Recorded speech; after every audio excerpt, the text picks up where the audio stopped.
नमस्कार। वैसे तो जैन धर्म और जैन दर्शन के प्रति हम लोग लगभग सभी जो उसकी प्रचलित प्रथाएं हैं, जो विचार हैं, उससे अवगत हैं।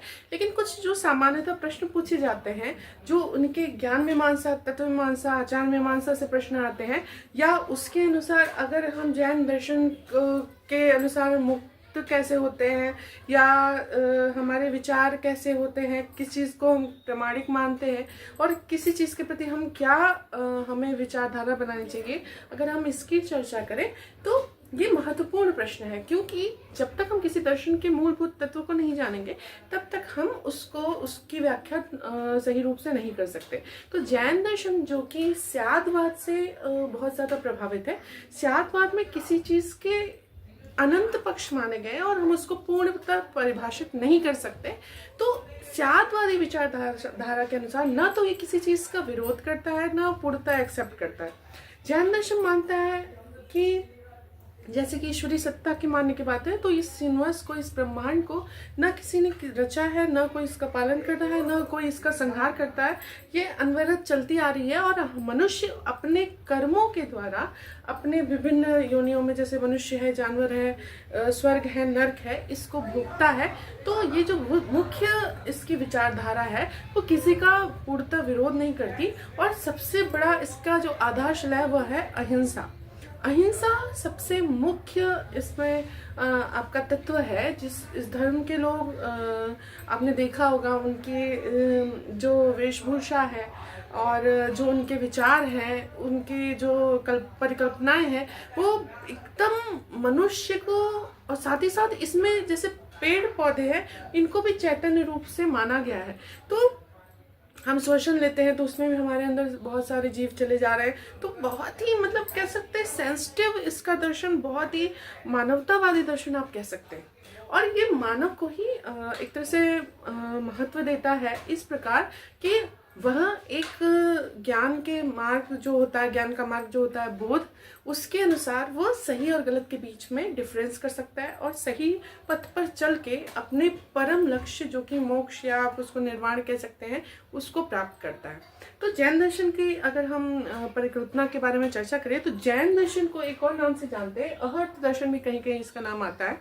और इसके जो प्रथम तीर्थकार थे ऋषभ देव जी, और जो 24वें तीर्थकार थे महावीर स्वामी, इन दोनों को बहुत ही महत्व दिया गया है। 24वें तीर्थकार अक्सर पूछा जाता है उनका प्रथम उपदेश कहाँ दिया गया था, तो वो वैशाली में दिया गया था और उनका पूरा नाम वर्धमान था। तो इस प्रकार से बहुत ही प्राचीन ये दर्शन है, भारतीय परिप्रेक्ष्य में देखे चाहे वैश्विक परिप्रेक्ष्य में देखे, तो इसकी विचारधाराओं से हम अवगत होने का प्रयास करेंगे।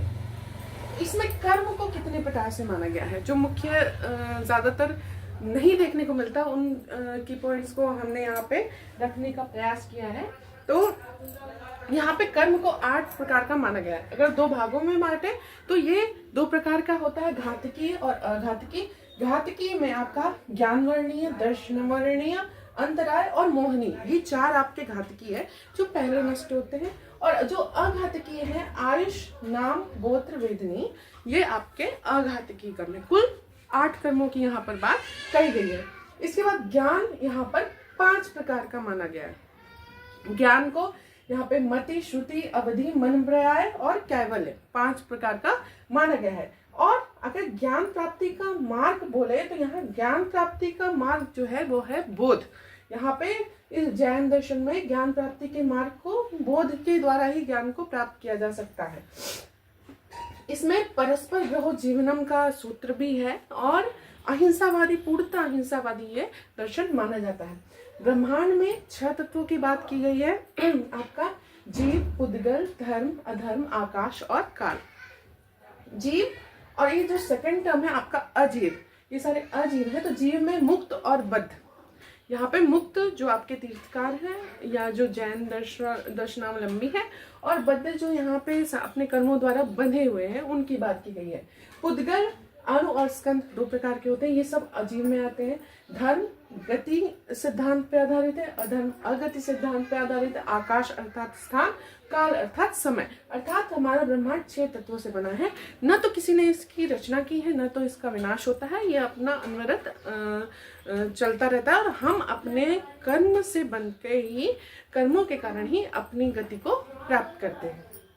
यहाँ पे जो 3 रत्न की बात की गई है वह है सम्यक दर्शन, सम्यक ज्ञान और सम्यक चरित्र। अक्सर पूछता है इनमें से कौन सा त्रिरत्न नहीं है, ये प्रश्न होता है। तो आप अगर 3 जानते रहेंगे, दर्शन, ज्ञान और चरित्र, तो आप चौथा आइडेंटिफाई कर लेंगे। इसके बाद आपका मोक्ष मार्ग के लिए 4 पथ बताए गए हैं। सम्यक दृष्टि, सम्यक गुण, सम्यक चरित्र, सम्यक तत्व।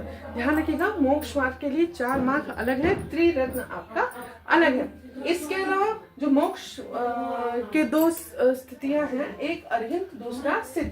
अरहिंत अर्थात ज्ञानी और सिद्ध अर्थात प्रबुद्ध।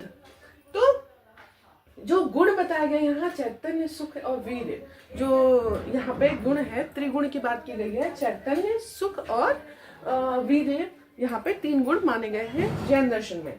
अब हम इसके टर्म को अगर समझने का प्रयास करें तो ये आप जो देख रहे हैं ये चक्र, तो यहाँ पे आपका मतलब स्वर्ग, नरक, आपका बीच में जो मध्य है ये मनुष्य व जानवर यहाँ पे रहते हैं। यहाँ आपका बाहरी स्पेस आलोक कहा जाता है, ये लोकाकाश है, ये देवलोक है, और यहाँ पे सिद्धशिला जो इससे भी परे आपका माना गया है।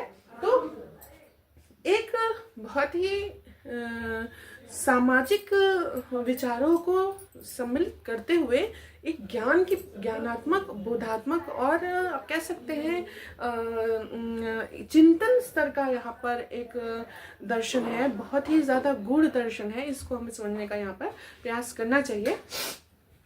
अब जो प्रश्न आते हैं, 5 चीज कही जाती है इसमें, जो कि हर जगह कही जाती है, सत्य, अहिंसा, अस्तेय, अपरिग्रह, ब्रह्मचर्य। यहाँ पे अहिंसा को अगर मुख्य रूप से मान ले तो कभी कभी 4 ही कही जाती है, अहिंसा को आप छोड़ देंगे तो। सत्य, जो सत्य के लिए अनुसंधान करता है, चीजों से ऊपर उठ जाता है, अपनी वासनाओं से ऊपर उठ जाता है, उसको यहाँ पे जिन्न की जिन्न के रूप में परिभाषित किया गया है। अहिंसा यहाँ सबसे महत्वपूर्ण है, तो आपका ये 5 टर्म आप ले सकते हैं। अगर अहिंसा को यहाँ मूल तत्व के रूप में रखें, 4 टर्म भी कहीं कहीं आपको देखने को मिल सकते हैं। ये पुनर्जन्म में विश्वास रखने वाला है, क्योंकि कर्म के बंधन से बच के पुनर्जन्म होता है।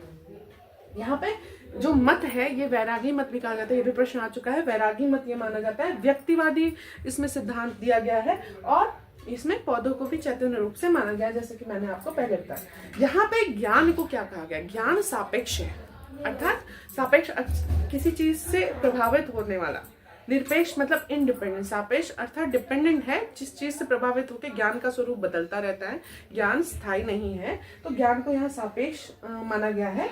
और सत्य क्या है, बहुआयामी है, आप एक ही पर्सपेक्टिव से देख के उसको नहीं परिभाषित कर सकते, उसके बहुत सारे आयाम। यही स्यादवाद भी आप कह सकते हैं, यहाँ पर है स्यादवाद, अर्थात आप कह सकते हैं पदार्थ के अनंत गुण है जिसकी व्याख्या नहीं की जा सकती। स्यादवाद से मतलब यही है कि हम हर चीज की व्याख्या नहीं कर सकते, क्योंकि हमसे भी परे कई चीजें हैं।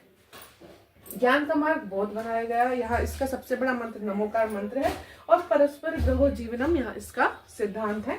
नया आधारित तर्क है इसका, मतलब किसी का विरोध नहीं करता है ये। सर्वोच्च लक्ष्य इसमें मोक्ष या निर्वाण माना गया है।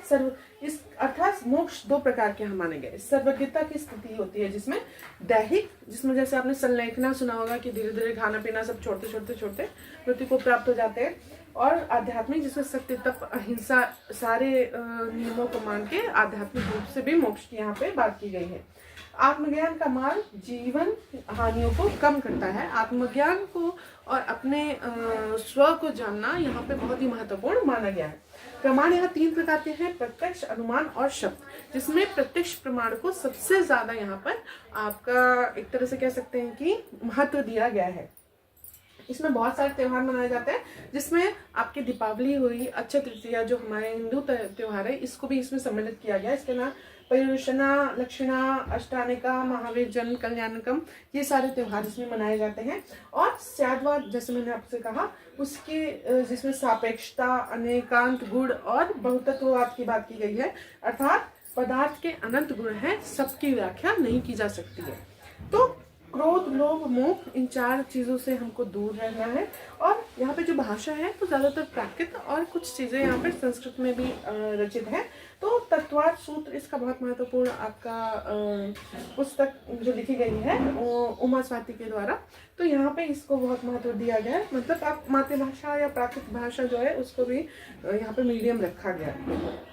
7 तत्व की जो बात की गई कहीं कहीं, तो हालांकि 6 तत्व माना गया है, लेकिन 7 तत्व की जो बात की गई है, जीव, अजीव, आश्रय, बंध, आपका संवत और निर्जरा कर्मो मोक्ष, ये 7 तत्व यहाँ पर मुख्य रूप से माने गए। कुल मिला जुला के इस दर्शन को, अगर ये इसका बेस है, अब इसी से आधारित शिक्षा की बात की जाती है तो वो आपका अलग परिप्रेक्ष्य है। हम दर्शन के मूल को समझने का अगर प्रयास करें तो जो चीज़ें, जो सिद्धांत जो इसको बनाया गया है, जो इसका कारक है, उसको हम यहाँ पर हमने समझने का प्रयास किया है। इसके बाद आगे हम जब चर्चा करेंगे तो जैन दर्शन के अनुसार शिक्षा व्यवस्था कैसी थी और किस प्रकार से शिक्षा दी जाती थी और क्या क्या उसके सिद्धांत थे, उस पर हम परिचर्चा करेंगे। धन्यवाद।